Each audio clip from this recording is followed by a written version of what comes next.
கோலி talk Kollywood news. Vinu சக்கரவர்த்தி உடலுக்கு திரையுலகத்தினர் அஞ்சலி.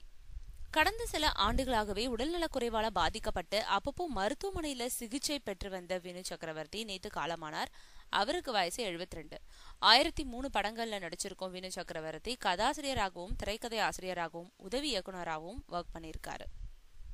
மண் சார்ந்த கதையில இவரை விட வேறு யாராலையும் அவ்வளவு சிறப்பா நடிக்க முடியாது. கணீர் குரலும் கம்பீரமான தோற்றமும் இவரோட அடையாளம். ரஜினி, கமல், விஜயகாந்த் தொடங்கி அஜித், விஜய் உள்ளிட்ட பல முன்னணி நடிகர்களோடு நடிச்சிருக்காரு. வினு சக்கரவர்த்தியோட மறைவு திரையுலகத்தினர் இடையே சோகத்தை ஏற்படுத்தியிருக்கு. அவரோட உடல் சென்னையில உள்ள சாலிகிராமம் இல்லத்துல அஞ்சலிக்காக வைக்கப்பட்டிருக்கு. வினு சக்கரவர்த்தியோட உடலுக்கு நடிகர் சங்கம் சார்பில் விஷால், பொன்வண்ணன் உள்ளிட்டோர் அஞ்சலி செலுத்தினாங்க.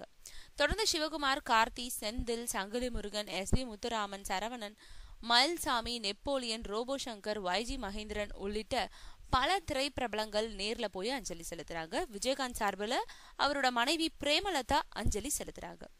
வினு சக்கரவர்த்தியோட இறுதி சடங்கு போரூர்ல உள்ள மயானத்துல இன்று மாலை நடக்க இருக்கு.